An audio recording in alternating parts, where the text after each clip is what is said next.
Hi guys, I'm ALEXiS Hester, and today I'll be teaching you Sex Education 101. Yes, sex. The word that we all heard plenty of times, but every time we hear it, it makes us uncomfortable. But these are things that we have to talk about because now you guys are maturing, you're in middle school, you're getting older, you're going through puberty, you're going through changes that you may not understand. But I'm here to explain them to you today. So here's just a few questions, a little board I made with a couple questions, common questions, and a few words that I'll be using. Right? So I'll be using words like cervix, sex, masturbation, penis, G-spot, shaft, testes, ovaries. So I'm just bringing that to your attention now. So when I say it, you guys won't get uncomfortable, like ew, yuck, Yeah, I've been in middle school before, so I already know. I already know how you guys do. So basically today, I'm going to start off with talking about a little history about sexology. What is sex? What do sexologists do? What are sexologists?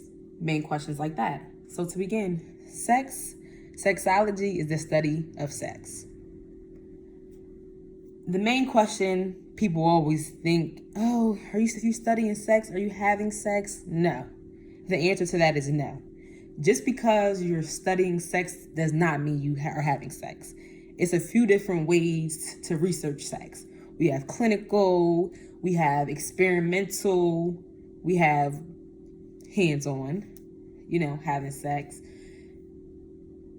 But it's just not all about, having sex. So these scientists and these researchers want to learn people's communication and what's really going on in the world and how to figure out different myths or theories that the world has going on. Because as we all know that in each country, everyone has their own beliefs. Everybody has their own things of what's right, what's wrong. But really is who knows what's right and what's wrong. It's just what you grew up upon, what people taught you, or what you may feel for your own morals. And this gets me into the next topic of objectivity. With objectivity, it's basically keeping your own prejudices and biases, stereotypes to the side so you can better understand things as a whole. You can't say, well, you can do what you want, but you can't say that this is wrong because that's how you came up. They feel that nothing is right. You know what I mean? Nothing is wrong. You feel everybody's entitled to feel how you feel. So with that being said, objectivity and like learning about sex, you can't be closed-minded. You can't think one thing is right, one thing is wrong. You must be yourself. At all times, you must be yourself and be open to learn about other things because nothing is one-sided. So the two sex researchers that I want to bring up right now, one is ALEXiS. He's one of the earliest important modern scholars who research sex. He deemed that masturbation is normal.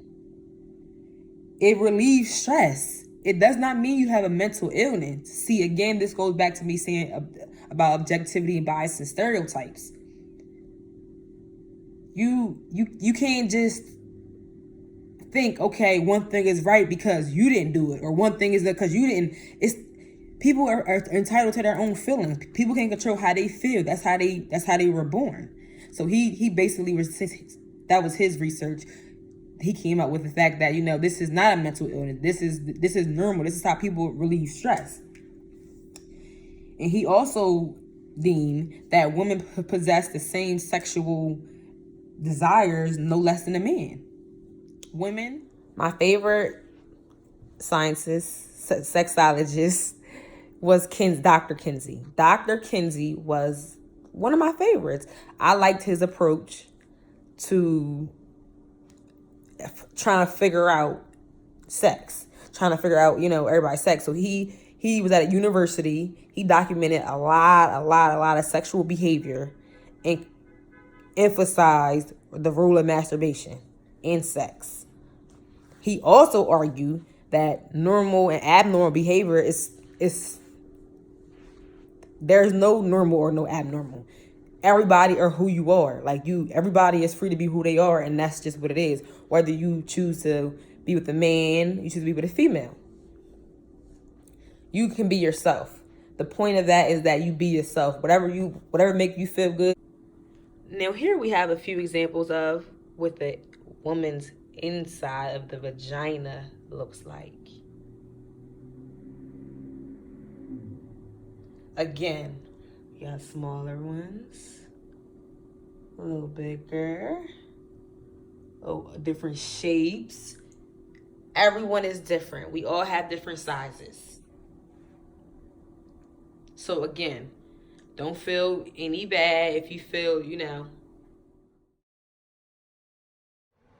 So as you can see, a page from the book, these are the female sex responses. This is unaroused, this is excitement, this is orgasm. These are the different things that happen. Excitement, plateau, orgasm, and resolution. As you can see, for excitement, you see the uterus is elevated, this vaginal lubrication is a little moist, the labia. Now I'm gonna stop right there and talk about a little bit about the clitoris. The clitoris will say, let's say it's like the god of sexual stimulation. This is how the female experiences an orgasm, through the clitoris. It's a very, very sensitive area, which means it can be aroused quickly, very quickly. This is in connection with the previous scientists I talked about, Masters and Johnson. They came up with the human sex. Yeah, they both, women and men go through the same type of sexual stress response. You know what I mean? It starts with excitement, it plateaus, it goes to the orgasm, then the end point. We all have an end point.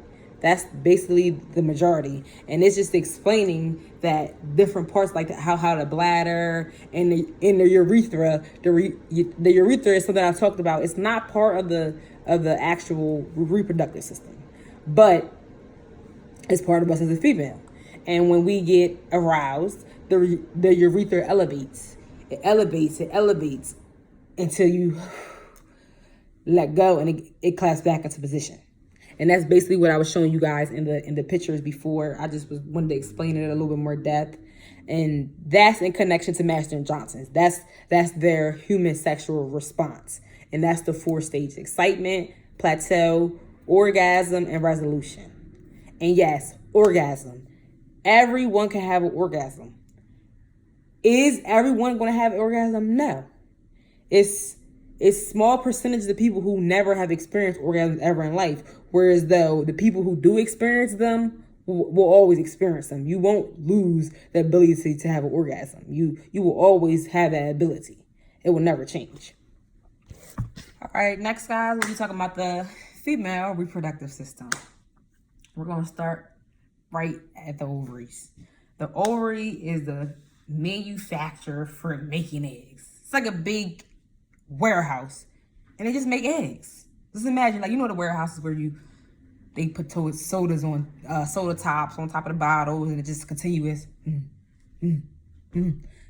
That's basically what the ovaries is for. It just continue making eggs.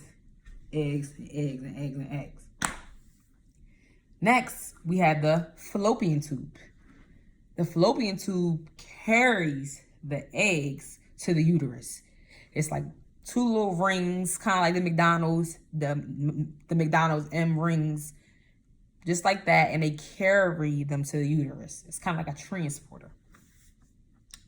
Once they carry them, the eggs either become fertilized, or they get flushed out.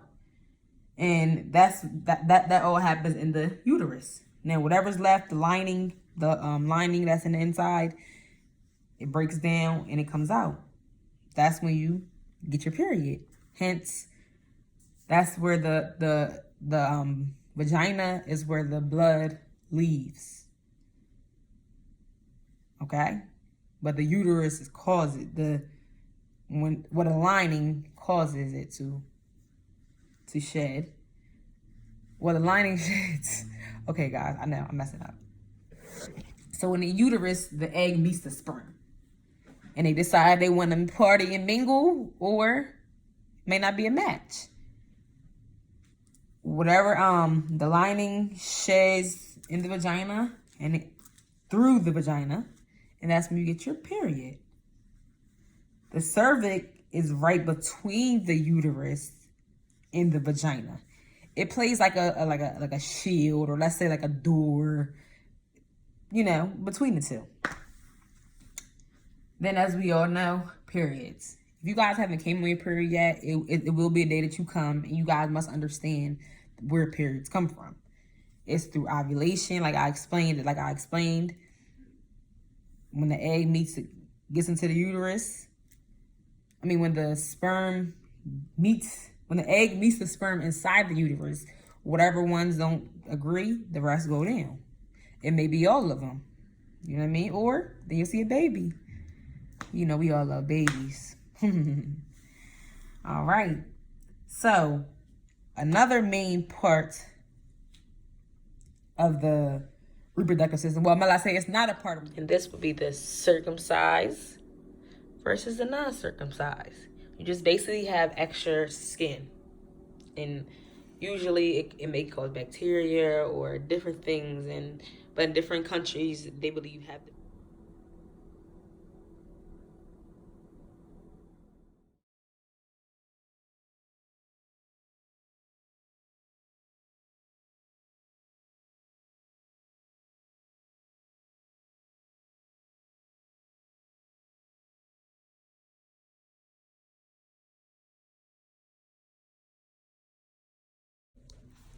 All right. So last but not least, we talk about the male reproductive system. The male reproductive system consists of, number one, the testes. The testes makes the sperm. It's at the top of the list. Without sperm, there's no male reproductive system. That's the ultimate goal of the reproductive system, is to make sperm. Next we have the epididymis. The epididymis stores the food. It's like a little line that stores the food. Then next we have the vas deferens. The vas deferens plays like a little tunnel that carries the sperm to the location that it's going to. To keep the sperm nutrient filled and everything, we have the prostate gland and the seminal vesicle gland. These add nutrients to the sperm, just as well as if we were out on a marathon doing a run and we stopped to get something to drink. It's something to keep us going, to keep us moving. That's what the prostate and semivesical glands are responsible for. And then we see Cooper's gland. See, Cooper's gland is not seen all the way until you see an erect penis. It's actually in stage 2 of the male sexual response. And then, last but not least, the urethra. The urethra is basically where everything is eliminated through, where pee comes out and where fluids, semen, everything comes out. That's what that's for. It's pretty much just flushing everything out of your body. Then if we take a look in the shaft of the penis, which is like the elongated part, we have the corpus cavernosa, which is the top 2 layers of erectile tissue, and then there's one at the bottom, which is the corpora spongiosum, if I'm saying it right. Both of these are important because that's both the erectile tissue. The corpora spongiosa is actually makes the glans penis. The glans penis is the outside part. Everything is mentioned in the slides and the pictures. Thank you guys for being understanding. Just trying to get this under control. Hope you guys enjoyed.